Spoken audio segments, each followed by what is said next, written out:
Hello, welcome to Tomes. As usual, you're a host, Cody, and co-host Jason. Hi. There we go. That sounds a lot better. Sounds like we know what we're Yeah. doing now. Newsflash, we don't. But Does anybody really know what they're doing? Because if so, can they teach me? I know, right? Um, yeah, so today we're really excited to bring you another episode from our book review. And we'll get into that later. But first, shameless plug, Patreon. Jason? Yes, I am this shameless one here. Yes. Yes, we do have a Patreon where you can actually get access to our Discord, which is actually where we are recording this actually right now. Is we're doing this entirely in Discord. So if you want to come in, listen to us, see all of our links, see all of our discussions, go over to our Patreon over at patreon.com/Tomes Podcast, and you will get to you can subscribe. You only need to subscribe once, and we're talking. You can even do the lowest tier of $3, so one-time payment of $3, and you get access to our Discord. You get access to the community, and well, you can start the community, I should say, because right now it's just me and Cody here. But we're wanting to grow this out. We're wanting more people to come on in. So even just getting the word out, we'll might even do some promos, everything like that. But nonetheless, Patreon, we're trying to figure out some more goals and some things you can do, such as we're going to try to maybe throw in some gaming streams where it's just me and Cody playing some games where you're more than invited to come join us on those streams, whether that be for like multiplayer stuff like Valheim or Smite or League of Legends, although I put League of Legends in quotes because I suck at it. So if you want to play with somebody who sucks at it, feel free to join. If you want to play with someone who's even worse, hello. I think I'm the worst out of the two of us, to be honest. Then again, I've been out of the game longer, so that's where it comes in. You've been playing more, so of course you're naturally going to be better. Yeah, and I actually just started playing Sejuani on Jungle, and I've been killing it. It's been awesome. Dope. So I've played 7 games as there so far, and won 100% of the games. But 3 of those games we should have lost, and we have no idea how. But we came back and just won in the end. Not me in any of them. I am not the reason we won, but it was just really funny. Oh, dude, no, same thing actually happened with me with Smite last night. Is I was doing a conquest match and I got put into solo top. So of Yeah, course I went with my main boy Cthulhu, but I have not played Cthulhu in a while because this is the thing I do like with Smite that I wish League of Legends would do is before you can even do ranked, you have to play at least 30 conquest matches and have 20 gods mastered, like at least mastery 2. okay. So I've been working on getting other gods mastered. I'm at 16 gods currently out of the 20, but so I'm a little out of practice with Cthulhu, especially soloing top lane because the main support I've been doing has been support. So it's Yeah. just so it threw me a little bit for a loop. So I wasn't doing well, but we somehow won, and they had more kills, but we had more objective. It was very weird, very interesting, and I'm like, I don't know how we won. And surprisingly, I wasn't the one that died the most. Don't get me wrong, I did die a lot, but I did not die the most. Well done. But anyway, enough of our MOBA talk here. Uh, Yes. but yeah, you're more welcome to Um, join us in our MOBA gaming sessions if you wanna. If you subscribe to our Patreon, even the lowest tier, if the higher tiers you get, the more perks you unlock. So feel free to join us, and we would be more than happy to see you guys be part of the community. yeah, and we do play more than just MOBAs. Yes. Tarkov, Escape from Tarkov, Star Citizen, Space Engineers. I mean, Valheim, all those games. We do play a lot of different games. So Mm-hmm. come on in. We just want some friends, guys. We just want people to play with, okay? This is our elaborate, I'm not gonna say scam, elaborate plan. Scheme. It's a scheme. Scheme. That's the right word. It's our elaborate scheme to get more people to play with. Okay, but on to the news. All right, fantasy news. Gonna start off with Warhammer 10th edition has basically come out at this point. They've released the core rules. Right now, they've just released the Space Marines codexes. So you can go through the 252-page document for just the Space Marines and a good, like, actual 200 pages of it. 45 pages of it. It's just Marines and stat blocks for every single Space Marine, chapter master, chaplain, character, specifically for the Space Marine Corps. Don't get me wrong, they don't have some of the other specific chapters like the Blood Angels or any of the chapters that have their own specific codexes. They haven't released those yet, so I'm expecting those would be released towards the end. Okay. They've released the Leviathan pack, which is you get the Space Marines and the Tyranids. Basically, it's kind of like the starter set, so that way you can start playing 10th edition immediately. Gotcha. On the tabletop. So again, that's why I say it's basically out. It's in its early stages, but yeah, it's basically out. So if you're a Warhammer fan, go ahead, check it out. Let me know. I'm trying to get everything set up so I can actually play 10th edition. That would be fun. Mm-hmm. Was that what you wanted to go over? For Warhammer, again, what we would go over is like the core rules, the main changes from what we played the one time to what they have now. But we can do that for another video, another day. Once they actually have more codexes to where we can go through, it's like, oh, we're going to build a mock army and play. Okay. I was just curious. Yeah. Other thing, LCS resumes on June 12th. So the LCS in North America, they had a walkout that happened last week. It's just so that way, because again, the biggest key takeaway was the fact that they took away the Academy League. Yes. Which one of the main things that just I think ruffled everybody's feathers was the fact it was so sudden that Riot was just like, oh, gone. 70 jobs lost in a night. Like immediately, no job, no income, nothing, no warning. So one of the things I know they fought hard for was like, okay, they at least, especially for players that are on a visa, they got to give at least 30-day notice for something like that. So that was one of the things that was like, okay, that was my huge takeaway on like one of the biggest wins, because Riot, I think, realized they messed up in one regard. So, but again, also the players were asking for stuff that wasn't exactly necessary. Yeah.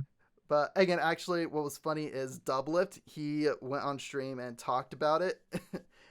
And he's just like, he was part of the walkout, but he's like, yeah, I didn't know what we were agreeing to in one regard. He's just like, I just knew this was going to be big. But now, if you want to check it out, go ahead, check out Doublift's channel, where he will dive more in depth onto it and you get his opinion. Although at the very end, it seemed like they cut him. Oh, yeah? It just had that vibe. That's funny. It was just funny. They're like, no, Doublift, shut up! I think they did that on purpose, just for the comedy of it. Oh, yeah. It's not even just the comedy of it, but I think it was very much like, oh no, dude, we're supposed to be a united front, and you're here being based. Sounds about right. But yeah, it looks like they at least have come to an agreement, so they're resuming it this Wednesday, June 12th. Okay. So expect for games to be back on, and looks like they will not be thrown out of Worlds, so that's always a plus. That's actually huge. That in fact, actually, oh yeah, that's what it was. That made everybody go, no, Doublift, don't say that. He's like, hey man, push comes to shove, I want to be in Worlds, I'm gonna play. Like if they push hard enough, I'm playing. Good for him. Which I'm just like, okay, yeah, the dude's just saying, look, I gotta make my own money, I gotta make income. Yeah. Yeah, and that's the thing, they need to. That's why these walkouts are hard. They make sense why, but it's hard to have that uniform, like the solidarity of it all. Because people do need to make money. Mm-hmm. And the biggest thing with it is the LCS and like all like esports is they're not unionized. Which again, I'm not the biggest fan of unions for like personal reasons, but there are some cases where a union is helpful. Like in this case, like a good, like that's what the Players Association is trying to be. It's almost trying to be a union for esports teams. It just is more of a face, so that way players can actually approach and talk. And that was the biggest thing with this walkout, is it gave the Players Association power to come to the table instead of, whereas in the past the Players Association has been like, it's whatever. This actually is like, no, we're going to have a unified front to show that we do have power and we do have strength, and that you need to take us seriously. That was the biggest push for the walkout, is just the fact is like, no, we need to be heard. Yeah. Their demands, not exactly all up to snuff. There were a couple things that are like, okay, yeah, that's good. But overall, I'm glad they came to an arrangement. Me too. I think it's definitely a good thing. Mm-hmm. So there's LCS. And actually, this November, Tolkien, like they released this before, the Tolkien's letters, where it's just kind of letters talking about like world building, just kind of about Tolkien, just some letters he wrote. They're doing a re-release with more letters that were originally withheld because publishers. Makes sense. So it's being re-released in November with more letters included into it. So that's really cool. Showed you the Space Marines 2 trailer. Again, going back to Warhammer for just for a minute. Trailer looks good. Trailer looks fun. I haven't played the first Space Marine game, although this one looks like a lot of fun. It's like Gears of War, and Warhammer. So, which again, when you generally have chain weapons, the two are gonna naturally collide. Yep. It definitely looks like it'd be fun. Mm-hmm. It can, like I had mentioned, it kind of gave me like the Army of Two vibes. Was that you that I played that with? I think. I think it was you and KJ actually. It might have been. Yeah, I think we might have played for a minute, but yeah, I think it was mostly you and KJ. Yeah, but it was that like absolutely brutal game that takes a lot of teamwork between the two of you to keep each other alive, and it was a lot of fun. Yeah, whereas this one I'm going to say is probably leaning more towards like Gears of War, which is like, yeah, other people can join you and play, but it's not going to make or break it. Yeah. Unlike Darktide, that one can make or break it. Which Darktide is a lot of fun. It's really cool. Yeah. I've never played that one, but I believe it. Yeah, Warhammer Darktide. You get to pick. I say it's like Warhammer Destiny kind of thing. You pick your class, you go in, you do missions. You do missions as a group. You fight heretics, and yeah. Okay. It's kind of fun. Yeah. Like I have my own technical issues with it, but that's a different story. Yeah. Because I believe the story behind it is, yeah, you were a prisoner. And the Inquisition's like, okay, we'll give you another chance. We're going to send you on suicide missions, though. Which is spawn for Warhammer. Like, Warhammer's grim dark for a reason. Which, it's the charm of it, too. It's like, it can be dark because it's grim dark, and because it's dark, you can make fun of it. Yeah. It's like those bad jokes. It's those really, really bad jokes that you can actually make. And everybody laughs. Yeah. Like, actually, there was one meme I saw today. It was basically Magnus the Red, one of the Primarchs, talking to the Emperor. It's just like, oh yeah, I think you'd be disappointed in Gilman. He has a girlfriend. It's an Eldar. He's like, one of you took my teachings correctly. It's just like the Imperium is dominant and F the Xenos. And Magnus is just like, I need a minute. That's funny. But anyway, I think that's it I have on my end for news. I think you have one thing for news. Yeah, I am. I saw recently that the Dungeons and Dragons Honor Among Thieves is out on Paramount Plus. So if you have Paramount Plus, go on there and enjoy it if you haven't already, or even if you have, then watch it again because it's a great movie. Mm-hmm. It's a lot of fun. That was my one thing. I hadn't been terms this week, so I've been busy. Mm-hmm. Although one game I think would be fun for us to play and stream is called Bread and Fred. Have you seen it? Oh no. Have you seen anything about this? No, I'm about to look it up. Basically, you're penguin ice climbers. Okay. You're trying to climb a mountain, and you two are tethered by a rope, but you're trying to overcome obstacles. Like it's a quick, fun game. It's just funny. Oh man. All right. So to the little segment before we get into our book club here. On TikTok, I sometimes find these like little writing prompts, little writing ideas. And so this one I found very interesting, and I replied, and I've been getting actually getting some likes for it. Is you're writing a villain who thinks he's been forgiven, only to be betrayed. What is his final words before he dies? I saw that one the other day. It's a good prompt. I really enjoy those prompts. Yeah, I'll give you time to think, but this was mine. Mm-hmm. Redemption wasn't meant to be achieved fully in this life. Is to be achieved in the next.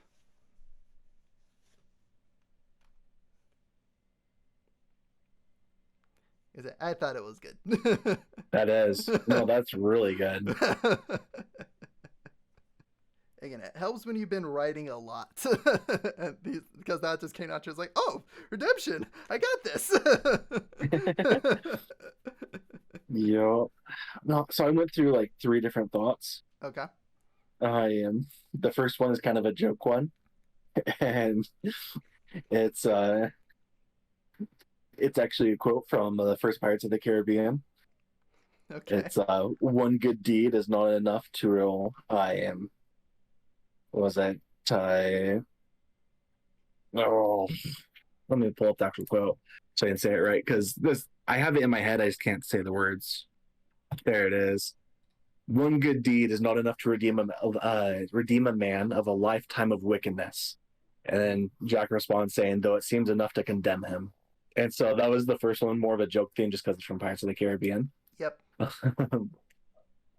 The second one was along the lines of what you had said. Okay. I've basically I knew this is how it would end. Mm-hmm. This is just part of the process of being redeemed, type thing. Yeah.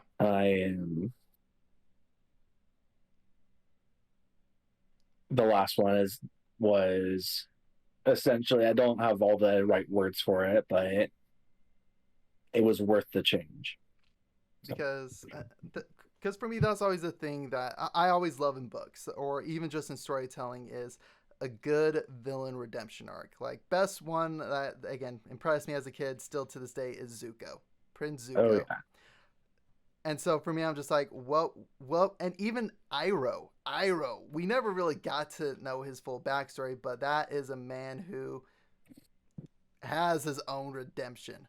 He has his own redemption arc. And so it was very much like, how would Iroh talk in this situation? That was my inspiration. Is like, what would he say? What would be his words of wisdom? That's exactly what Iroh would have said. Mm-hmm. So that was my thing. That was my thought process. Just like, Zuko's really cool, but Iroh is the man for words of wisdom. Oh yeah, Uncle Iroh is the best character in Avatar by far. Oh yeah, like, don't get me wrong, all of them are good, but Iroh is like the pinnacle. Yup. Uncle Iroh is the Buddha. The Buddha. Like, seriously, think about it. Like, this is the man who was truly enlightened. He taught princes, he taught kings, he taught rulers. He was supposed to be a king. He was supposed to be a king, which actually, so was the Buddha. Buddha was a prince. Mm-hmm. So, again, I thought that would be kind of a fun little prompt before we dived into our book club. Yeah. Well, thank you. That was a lot of fun. Yeah. Hopefully I can find more writing prompts, and then we can do this like at the beginning of like every time we do a book club. Yeah. Well, I'll look for those too now, because I get them all the time. So I'll write those ones down, and perfect. Then I'll actually have time to prepare one. Alrighty, sounds good. All right, so book club. We are continuing The Shadow of What Was Lost by James Islington. So these ones were chapters 20 through 24, right? No, No, it was 25. 26, 25 through 29. Yeah, 25 through 29. I read the right chapters, I promise. I was like, oh no, do we need a divert? Do we need a divert? No, I definitely read the right chapters. I was trying to remember where I started. Yeah. So yeah, started at chapter 25. We ended at the beginning of chapter 30. We have not read chapter 30. Yes. It's just I like doing this because it's a good benchmark of like Yeah. where to start and where to end. So chapter 25. What? So do you want to kind of give the overall summary and then we can dive into what we think? Yeah, and let me get back to that page and reread the first line so I remember the entire chapter. Okay, yes. I am. This was a really cool chapter for me. Yes, this I is just like am. okay, I'm hooked. Yeah, so that's one of the things, and I'm kind of sad they didn't go this way, but when I read this chapter, I guess a quick synopsis. Davian, and Neham are the last ones two left inside the city. Neham is mortally wounded by the creature. I'm Othok, I want to say his name. Yeah. We find out later on in the chapter. Mm-hmm. Oh Oh, wait, but it's like Orkov. Othden or Orkov Orkoff. has Yeah, orc in Orkoff. it. I am. It was attacked by the orc. Yes. You. But I am then like partway through his shackle comes off and then he goes to the time like outside of time, a space outside of time, Mm-hmm. and then goes what we later learn is back in time, which I figured right away. But It took me a sec because I was thinking, okay, either again, time for me, I don't always enter like going back in time as into equation. I'm like, okay, maybe he went into a different plane of existence to where maybe time acts differently, but my mind didn't go, oh, he went back in time. My brain did not go there. yeah, the moment it said that it was the same, that he was still in the same place and all that, Mm-hmm. I was like, oh yeah, he just went back in time. Which I had the realization, or I had the realization and then learned I was wrong. But whenever they see into the future, and I actually kind of stuff like this is true, but anytime they see into the future, they're actually visiting the future or the past, like whatever the augurs see. Mm-hmm. They're not just seeing it; they're physically transported to it, or not physically, but They cognitively yeah.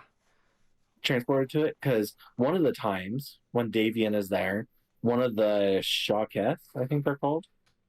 I think you're diving into chapter 28 here, buddy. Yes, I know, but this all ties in together with this. This was all my theory with it. Okay. But when he goes, that sees him, Mm-hmm. and I know we'll get there and talk about that more.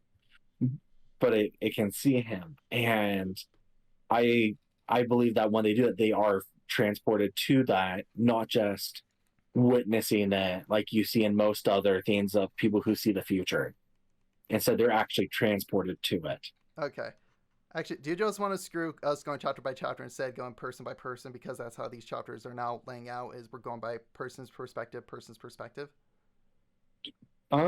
Sure, let's do that. Okay, I'm screw good it. with Let's that. do that. So that way we can cover 25 and 28. Okay.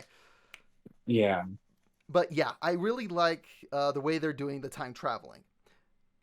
me too. Because I like how it's not like, oh, now he's back in the past. He can now wait here for 100 years. He can wait here for years and nothing will change. No, I like how it's like, it's more of a time tether. Yes. He's able to send his consciousness back to basically this point in time 70, 80 years ago. Yeah. I like that concept a lot more. It's actually one that they use in an anime called Tokyo Revengers that works extremely well to where it's not like, because again, this is where I really like getting into some of the physics of this, of like time is a constant. Yeah. Whereas, because again, it's not like, oh, we can go back in time and then we can jump to any point in time.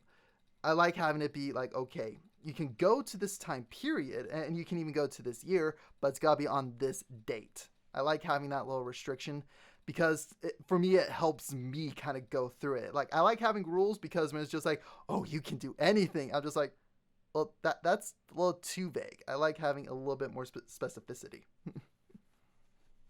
That's fair. I definitely agree in the sense of having rules is good. Mm-hmm. I think having consequences is better.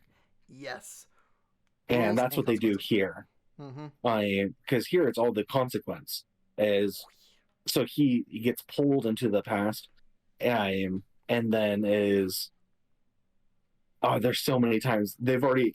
I love that they introduced it here, and then Mm-hmm. we instantly get the payoff Yes. where, and that's going to jump into someone else's story, but it still involves Davian. Yes. But so I won't talk about that yet. But I love that we get that payoff, and this is what the author does really well. I Mm-hmm. really enjoy where he sets it up, and you don't have to wait an eternity for the payoff. Oh You yeah. get it 2 chapters later. Yes. 2 chapters later, because that's when we get to Asha. Yeah. Like that. So Actually, it was around Asha's chapter. I'm like, oh, yeah. where it started clicking for me. But so going back to when Davian does travel into the future, what I Yes. yeah, what I believe is happening is yes, they send their consciousness. They are able to traverse the time stream, so to speak, future, past, Mhm. present. In fact, Malshash kind of explains it as that, which Malshash is kind of sus, but we'll get into that later. Yeah. So he really sucks, but he specifically is talking about the um this in the city and what it's capable of. Mm-hmm. That this is when they're able to go back in time and forward in time and do all of that. Mm-hmm. And he separates that from their ability to see into the future. Yes. And so that's why it kind of shot down my theory of when they do that, they're physically projecting themselves into it. Mm-hmm. But I still feel like that's going to be the case. Uh, And it's just as you go, you learn more. yeah, I feel like the two are connected on that is how they're able to potentially time travel. Is Mm-hmm. that they are used to sending their consciousness into the future, but it takes an actual device. It takes something extra for them to physically bring themselves there. Yes. And And I also think that the augurs are descendants of the Dacians. yeah, I believe that's what So, they're called. Darecins, yeah, Darecians. okay. Yeah. So I think augurs are descendants of them and that they Mm-hmm. utilize the same magic and powers that these people do. Mm-hmm. Um, Oh. so are the founders of that city of Yeah. Delanis. And then the destroyers of the island could be the gifted. Could Huh? be, Huh? Huh? maybe. Uh, that's one theory. That's a theory. Yeah. I have a couple other theories that I want to talk about, but I'll save those for later. Oh I yeah. am for Davian's story though, I am I think it's really again, it's how they handle time travel. And there's so many times where it's handled so poorly. Not in this. I really enjoy how they Mhm. handle it and Yeah. how they talk about how this was all created because the not shattered planes. I think it actually might be the shattered planes. In Stormlight? No, I think they call them the shattered planes here too. Uh, Where at? Like, So they're talking about the people, the Deresians. They came from somewhere else that was destroyed.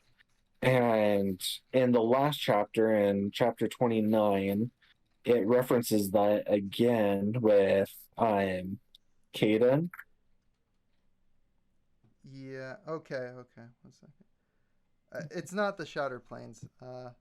It's something similar though. It's like really close to that. Is it Khan? Shattered Lands. Shatterlands. Okay. So It was oh, the they talk about the Shattered. Shattered Lands there, and then do they call it the same thing in the previous chapter? Okay. That's what I'm double checking. Talcamar, Caden, that's they call it the Shattered Lands, and Okay. I'm pretty sure it's the same place. Talked about where the origins of the Duressians come from. Okay. So Mm. I'm liking how now we're actually beginning to get into the history of all this. And this is very much where James Islington does a great job of showing, not telling. Yes. Again, he could have exposition dumped all this in the beginning when they were at the academy, but instead we're now going with oh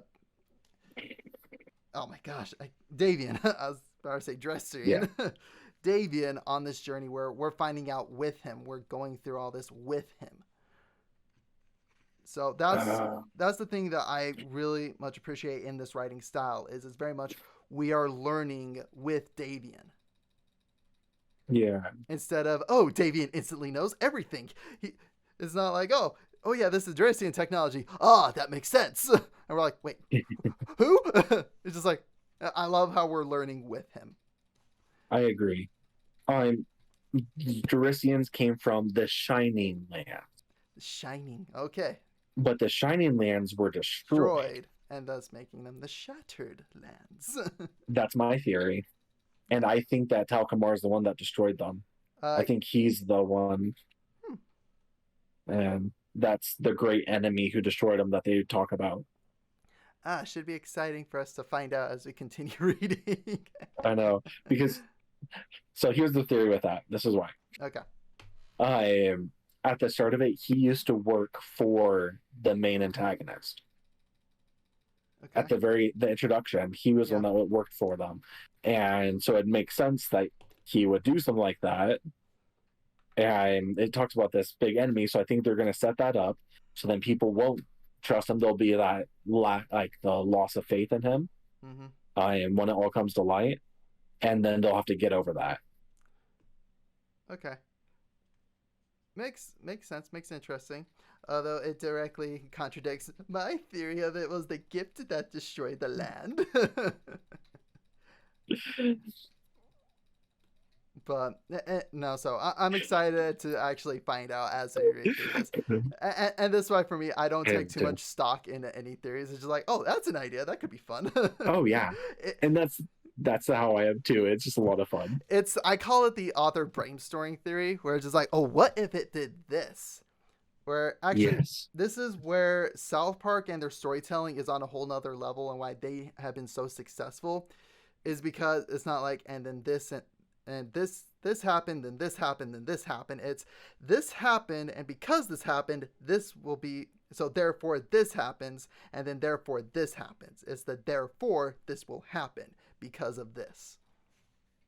Okay. So and so that's one thing that South Park does extremely well. And that's something I've been trying to see in some writings where sometimes it's like, oh, this happens, then this happens. Whereas I think right now we're leaning more towards in this book, this happens, then this happens. But You lost me. okay. There's a lot of this happens and this This happens, happens. and so I don't know what this happens to this happens and this happens and this That's happens, and what's the difference between the two? okay. It's very much more like okay, so I'm gonna use Stormlight Archives. Yes. So Kaladin gets sent into the bridge camps. Then he becomes the leader of it. Then he's able to teach all of his bridgemen actual military training. That's more this happens, then this happens, then this happens. Yeah. Whereas, still using Stormlight Archives, still using Kaladin, just in a different perspective, so to speak, Kaladin gets sent into the bridge crews. Therefore, it adds more to his depression and he begins giving up on life. A Spren comes in and makes him do one more chance. Since he's doing one more chance, therefore, how is he going to do it? How is he going to do this chance the best he can and say he gave it his all? Therefore, he decides to become the leader of Bridge 4, one of the worst crews to be a part of. And because of it, he wants to start training them. So what's the best way he knows how to train them? Military strategy. Therefore, given his military background, he's going to start training them. The therefore is very much more on You're looking at the character's abilities, you're looking at the character's backstory, and based on that, what is the choices that character is going to make? And then you Okay. transition it to the next scene. Whereas So some, it's a character driven. Sorry, go ahead. yeah, it's more character driven. Whereas some stories are very much more like, this is the general layout of the entire story. This is going to happen, then this is going to happen, then this is going to happen. It's a plot driven narrative. So the plot drives the story rather than the characters. In this case, the characters drive the story instead of the plot. Correct. So, like Yeah. in Okay. South Park, looking at Cartman, Cartman gets 200 aborted fetuses. What is he gonna do with them? Knowing Cartman's character, he's gonna try to make some money off of it. How does he do it? He's gonna sell it to stem cell research. Okay, then. When now the U.S. government gets involved and cancels any stem cell research, what is he gonna do? He's still trying to sell them. Therefore, he's going to try to sell it to anybody, whether that be a Chinese restaurant and he's trying to sell them as fresh brine shrimp. That's just terrible. It is horrible, but this is South Park, remember? Gosh. That's the reason I don't watch it. But nonetheless, the writing process is very much more Yes. character focused and character driven. It's how's the character going to respond to this? And Yeah. And I feel like with Davian, we get a lot more since this is now happening to Davian, how is Davian going to respond? And that's the one thing I loved at the end of chapter 28. All this has happened to Davian. What is the last line in chapter 28 that he says? He would learn these abilities and find a way back to That's his right. own time. Do his best to stop whatever was going on with the boundary. And after that, he will seek out Ilseth Tenvar, the man who started him on this journey. Yep. That's what I'm saying with Davian's character, we're getting it there for. Because Okay. it's being more character driven on his motives. First few chapters, we're kind of given what the world is, the setting, we're getting into it. Now we're actually getting into the characters. What is driving these characters? What is pushing them forward? I like it. Oh, that part also led me to a certain theory. Okay. Why is Asha still alive? Why did she survive that night? Because of Ilsa Tenvar, he turned her into the shadow. And I think it's to have leverage. No, before that. Before that, the creature passed her by, killed everyone else except for her. Ooh. It's because Davian goes back in time and he saves her. Ah, interesting. Because Davian can control it. He learns how to control them and makes it pass her by. Ooh, I like that theory. That's a good theory. Because he says something along those lines right beforehand. Yeah. Yeah. And yeah, when we actually get to Asha's chapter. Is that Asha's chapter or is that right here? I think, again, we don't touch anything with Asha in chapter 28. It's chapter 27 where we're covering more Asha. Yeah, okay. You're right.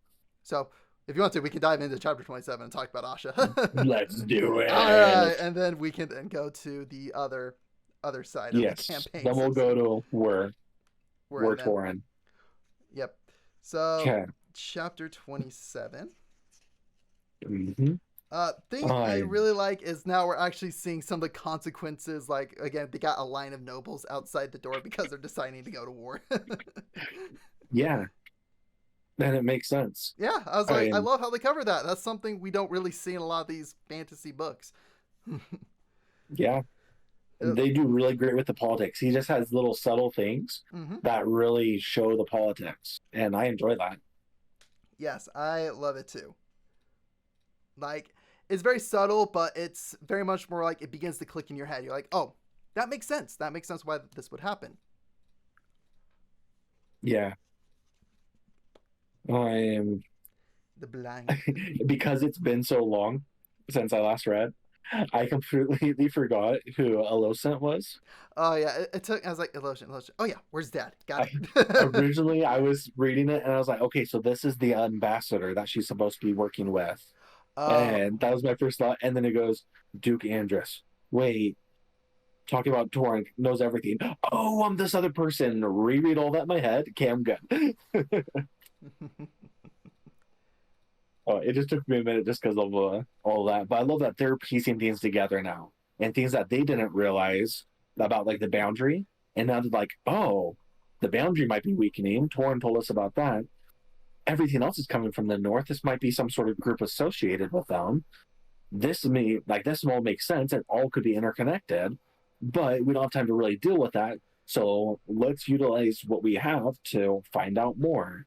And mm-hmm. they do that in such a great way. And they really go and show how these visions can be looked at from an out like a different perspective Yes. and not just be taken at face value. And like he says, we see that we lose this battle, but we don't know if the amount of damage we do to the enemy in this battle makes it so we win the next one. So we're not going to give up. We're going to fight the battle because we might win the next one because of this. Yes, it is. In chess, you got to think a couple steps ahead. You're probably going to lose a pawn. You might even lose a rook. You might even lose your knight. But you got to be able to anticipate the next move. You got to be able to think ahead. You got to think that far ahead. And that's what I really like with this is just, again, this is where I'm like, okay, I love Elotion. He's on the same level as like how much I love Dalinar. Yeah, same here. Is because he is very much like, okay, I've learned from my mistakes. We're trying our best. We're trying to get better. And it's just really good. Like, can't get over this. It's really good. This is where I'm really enjoying the book. Like, honestly, this is where for me I think my speed reading level has increased because I was able to plow through these like no problem. But I think that's also because I'm enjoying the read as well. Yeah, I agree. I do have one problem with these chapters, specifically this one. Okay. There is no subtlety to it whatsoever. Yeah, it gets a little blunt and straight to the point. It is way too blunt for me. I like the subtle. I like the trying to figure things out for myself. And I just feel like we're given too much. Yeah, I feel like it's very much like, aha, here's the answer. And that's where for me it's like the payoff is good, but it's also like, okay, could you just foreshadow that just a little bit more, just a little bit more subtlety, do a little bit more foreshadowing, and then do the payoff way later on. It's very much like how again, this is one thing I struggle with as a dungeon master, is as soon as someone, and again, I think you struggle with it too, is like as soon as someone begins asking questions about your world, you're excited because you have all this info in your head and you're finally able to tell it to someone. Yes. I feel like it's very much that. It's like he has all this information. Now we got to specific parts. Like, okay, now I can tell you guys this. Yeah. But the other thing I always have to remind myself with that, this is the first book. It's 700 pages long. Yeah. It's a series. They're all this big. He had to cut down. Yeah. This literally could have been 2-3 times as long of a series. And so I have to respect that he crammed in all of this detail in such a way that even though it's blunt, it works. Yes. And it's still done in such an, lack of a better term, eloquent. I wouldn't quite say eloquent, but it's the same tactfully meaning. Yeah, so tactfully. Thank you. Woo! It was not so tactfully. I know words. Is it okay? I forget words. I was like, okay, just so the listeners realize this. This is a huge feat for us. You don't know how many times we're like, oh, what's that word? What's that word? And we have to like Google, we have to look it up. So the fact one of us remembered one word is a huge win for us. Exactly. It's kind of embarrassing, man. It is super embarrassing. Right? Honestly, and for me, this is where I'm going to say, for how much I've been reading and how much I've been writing recently, I think that's what really was helping me is because, yeah, with me finishing the first 2 books of Dune, me reading even more, and me writing my own stories now, it helps. Yeah. Just because you're like, okay, I don't want to say the same 20 words like 500 times in different orders, so you begin expanding. Yeah. But anyway, back on topic. Yes. But yeah, so that's my only problem I have with them. And like I said, it's more of a nitpick. Mm-hmm. But otherwise, I love this chapter. And then the conclusion to this chapter. Where freaking And Davian appears. I was like, wait, yep. what? So when she walked into the room, I thought it was going to be the Sanhedrin or Shahedron or whatever. Yeah. Sahedra. I thought it was going to be that guy. And then it's Davian. And I was like, what? And then it's the Davian with the a scar on the other side of his cheek as well. So it's the one from the future Mm-hmm. coming back. And now he's chained by something. Yeah. And so he's being controlled by something else. And we get its name, but I don't recognize it. I don't recognize it as the main bad guy in this. Yeah. So it's interesting. And I'm really excited to find out who this is that's imprisoned him.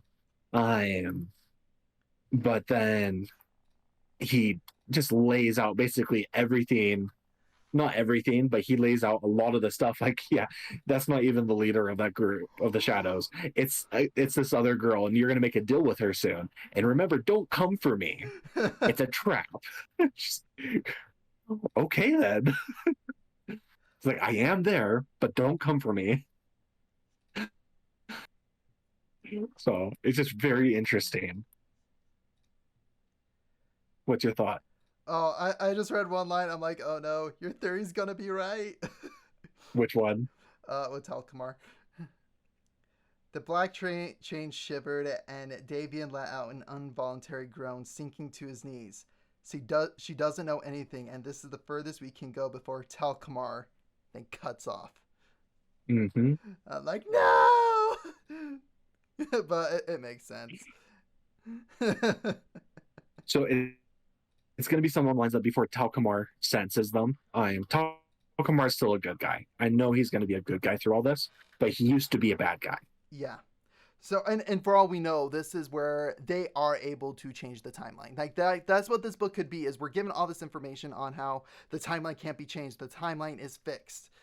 And this is where Davian is like, I'm going to prove it wrong. I'm going to try to change it. Like have an actual augur go through to try to change it. And given Nahim, right before he died, he said, yeah, Davian, you're going to be the focal point. You're going to be the one that can change eras. You're going to be the one that changes destiny. So, yeah. So that's very much what I believe, where this is going to be the good timeline, where he is able to go back in time, change things, and where Talkamar becomes an ally, and they're able to unite together and fight against the BBEG. But I definitely agree with that. I think that's a great prediction. But again, Stormlight, journey before destination here. Like we're here for the journey. We're here for all of it, and this is where, for all we know, Talkamar, yeah, he has mistrust, so he's not going to tell anybody, and he might cause some other problems along the way. This is where I find it very interesting, because they have been comparing this a lot to Will Time in one respect. I'm like, oh yeah, I could see Davian becoming Rand, and then I see Talkamar pop up. I'm like, okay, I might be thrown for a loop here. Yeah. But yeah, Davian is supposed to be Rand. Yeah, Nick will love him for sure. Definitely. I really enjoy the way this is going. So I had to laugh at this. Okay. I'm gonna read it. It's the description of what Asha notices about Davian when she sees him. Mm-hmm. So let me get to it real quick. This is, for me, proof that they're most definitely going to end up together. Yeah. Okay. Oh yeah, like... Gon was the skinny boy. Yes. Okay, I'm not there. What page is it? 324. Last paragraph. Perfect. All right. Gon was a skinny boy from Caladel. Muscles rippled beneath Davian's light shirt, which was tattered and bloodstained. There was a strange scar, almost a tattoo, scored onto his neck. 3 wavy vertical lines all within a circle. And his face not only had that old scar from Caladel, but a new one. Worse, running across the other cheek just beneath his eye. It looked deep, painful, not fully healed. Week old stubble made him look even more disheveled. But just that first part mainly, just muscles rippled beneath Davian's light shirt. All right, girl. Just like, all right. Calm it down, calm it down. But at the same time, it is really funny. I think that is more along the lines of they're going to end up together. I really think that's going to be the case. Yeah, and I think so too. Like it's just gonna be fun. It's all Yeah, about it's again. This is all about the journey. We love speculating about the destination. Like that's fun. yes, And I say that's part of the journey too. it is. And it's just so much fun to read these things and just try and guess what's going to happen here, what's going to happen there, and then be completely wrong at the end and still be happy about it. Oh yeah, no, it's like for me when I was first getting anime, I would do ships all the time. Yeah, And that's what this is. It's just like okay, we're shipping Davian and Asha together, and I love how like apparently Asha's gonna not be a shadow anymore at one point, but yeah. That was I called that one. I knew that was gonna happen. yeah, we called it. We're like, okay, this is all going because again, that's what most of books and literature really are. It's just like, okay, we're given all these laws, like this is irrefutable. This will not change, and the book is And then it about how they changes. change it because that's the Yeah, story. Is just like they want to show how it's going to change. They want to show how it's different. yeah, And again, that's what creates good conflict in stories, and that's really cool because now we're like, okay, so there is an answer. What is the answer? Let's find out and read the story together. Mhm. So yeah, finding out. Oh yeah, and then I love how they drop little hints on what's going on with the king. So that's where it was not so subtle for me. Okay, king's That was honestly way going too insane. blunt. It literally just goes, oh yeah, by the way, he's making some really weird decisions. He's now mad, and it's all because this one specific advisor, because he doesn't trust anyone with a gift, but his closest advisor, someone that's gifted, and Yeah. they clearly are hinting, but it's as subtle as a dump truck. I am. That's You're being yeah, whacked with the sign. Okay, this isn't like oh yeah, construction up ahead. It's boom shovel to the face. yeah, yeah. So that was I, the thing that was bugging me the most. Yeah, I just enjoy. I just like how they're like, oh yeah, this is the king's in this too. Don't forget about the king. This is what's going on. It's like Yes, I see what's going on here. So now this actually brings up the question I have is like, what do you think is going to happen with the shadows?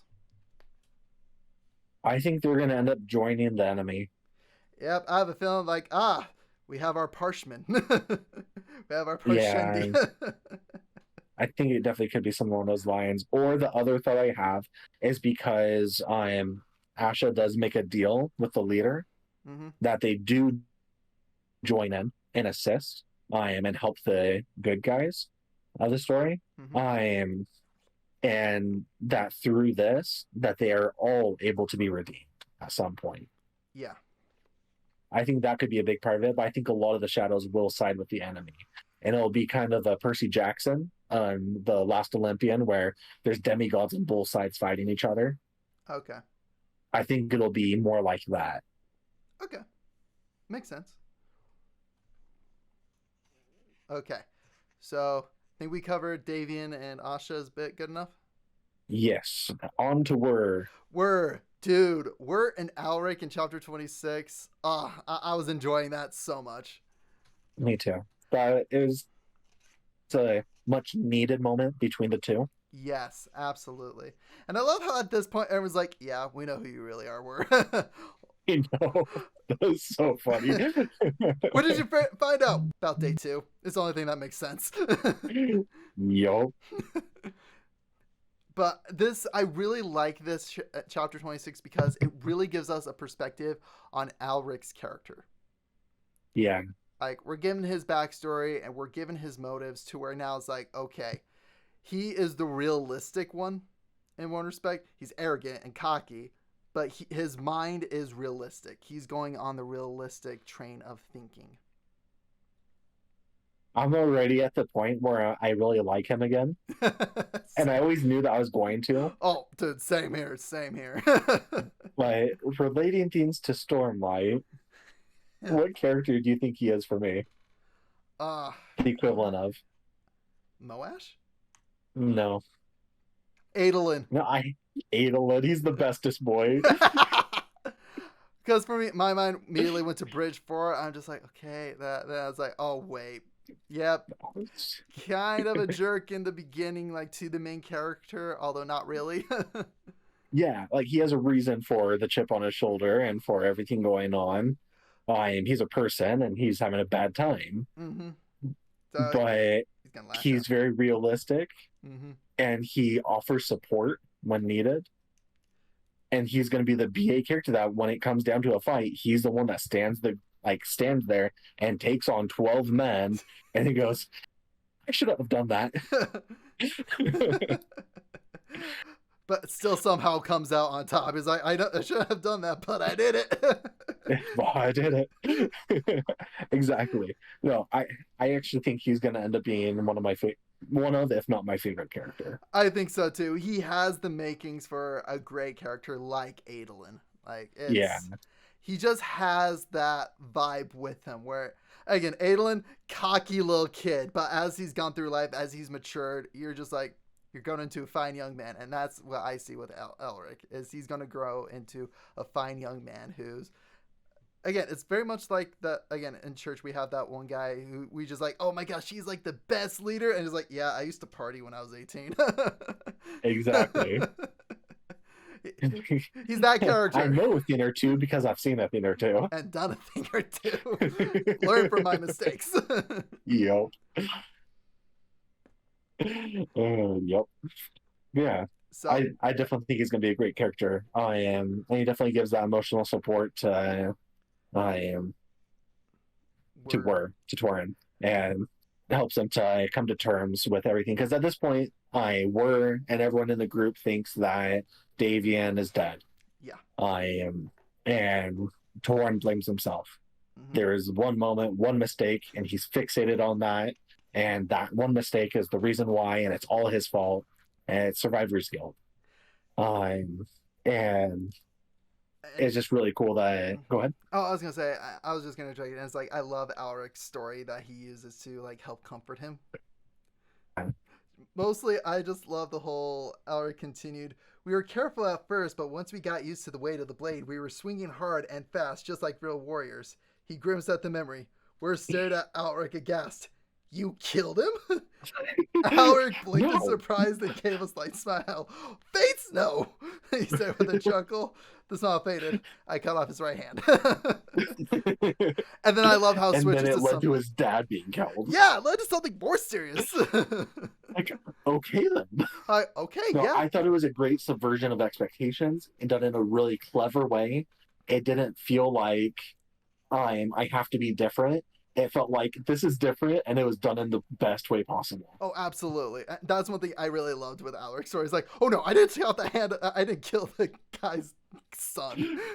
He's like, I got my dad killed. That, and for me, I was like, that makes better sense for the character development. Because if he killed, honestly, if he killed like a princeling, a nobleman, okay, you know what? Not many repercussions personally, like to him. Sure, he's going to feel bad about it and try to learn from it. But what would hit harder? Noble friend or dad? And dad hit harder, and that just made more sense on why he's like, it took my time getting back to the blade. Yeah. And it makes sense for why their families are so interconnected, how he got taken in by them, and like all that stuff where they fit together now, as opposed to before was like, well, if that hadn't happened, they would never have known I were the king's daughter and all of them. Mm-hmm. So I just really, I think it was done really well where you can tell these weren't just thrown together. These characters weren't just thrown in and then developed a backstory later. Yeah. It was all laid out. Everything was so carefully laid out and it feels genuine. Like, this is what happened, not this is what I made happen. Yes. It's very much more like he has the world and then he made these characters, and now it's the characters' choices that are driving the story. Exactly. Don't get me wrong, sometimes we're hit with the world with a shovel, Yes. but But sometimes life's like that, to yeah, be honest. Like sometimes info dump right onto you and you're just like, okay then, yeah. let's go. All right, gotta learn. So, and then we get into the last chapter, chapter 29, with Caden, Yes. which, yep, confirms that he's Talcamar. Yeah. Which was already, I think we already mostly confirmed, but I Yeah, think this is the official confirmation. this is the like 100% official confirmation on if you missed it, here's the answer. Yeah. Because it was said in a different language, but if you're paying attention, you should have seen it. Yep. And then here's the blatant, you are Talcamar. Yep. People will not like this fact. Don't trust anyone with it because they will kill you. Yeah, it went from like, okay, yeah, here's the wind up to shovel in the face. Yo. Oh, yeah. But this was needed for his character. Yes, it was absolutely needed. This is where the shovel to the face, this is where it's needed. The shovel was to his face, not to ours. Exactly. We kind of already suspect, we kind of already knew. If you didn't know, here's the answer, and now you can go forward and be on everybody else. Everybody's now on the same level. Yeah. Then it brings in new information that's really well done and gives him the name of the individual to look for. Yep. That side of things. But the thing that I love the most is when he asks him at the very end, could I have done this? And he says, not without a reason. Mm-hmm. And that haunts Caden. Yeah. Instantly. He was just like, no, without a reason. I did do it. I might have had a reason, but I kill him. I could have been the one that killed them. It's just like, I probably did kill them. I had a Yeah. reason for it, and now I want to find out what that reason is. As And a that's reader, going to be a huge motivator for him mm-hmm. to find out why. What was his reason? Because I'm sure he's sure that he killed them. Yeah. Just reading that, he feels like he killed them. But now he has to know why. Why did he do it? Mm-hmm. And that's going to drive him for it probably until he finds out. So the rest of this book, at least. Oh, yeah. And then it'll be probably at the start of the next one, my guess. I think or it'll be at the end of this book. I'm thinking it's going to be at the end of this book, and then we're going to get all those answers. And the next book, it's continuing on with his knowledge, what he's going to do. Yeah, that's fair with this, with the way this author writes. Yeah, we'll learn this book. Like, again, this is where, again, he has a ton of info and he's cramming it in as fast as possible. Yeah. But it makes sense. It does. It's just these are the things that I get, that I'm excited to get, but I don't expect it for another book. I feel like this is a breadcrumb that I'm going to get much later instead of the next couple chapters. And that's one of the things that I don't care for as much because I want it to be in the next book. I want a reason to read the next book. Mm-hmm. I don't want just a single cliffhanger at the end. I want these kernels throughout it that make me excited for the next book. Yeah, which is what we're used to with Sanderson and Rothfuss, is where we are given these kernels that get answered in a book or two books later. Or with Rothfuss, maybe never. Maybe never. And when you ask him about it, he'll just laugh at you. Exactly. Freaking Rothfuss. So, I want to get your opinion on what you think the Dokans are. The Dokans are an alternative plane. I think that they reside in the plane without time. Okay. And it's a safe haven in those spaces, so that way they can communicate and go for safety whenever they need to step away from the world. Okay. What do you think it is? For me, the way I was equating it is, you've heard of like what a mind palace is, right?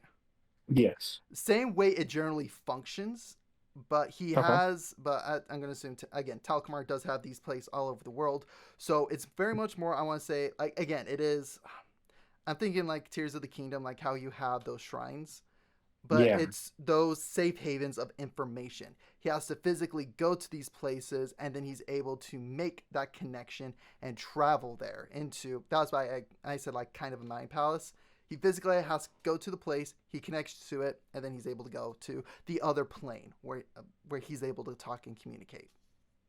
The only reason I'll disagree with that you have to physically be there, is because his friend is not physically there.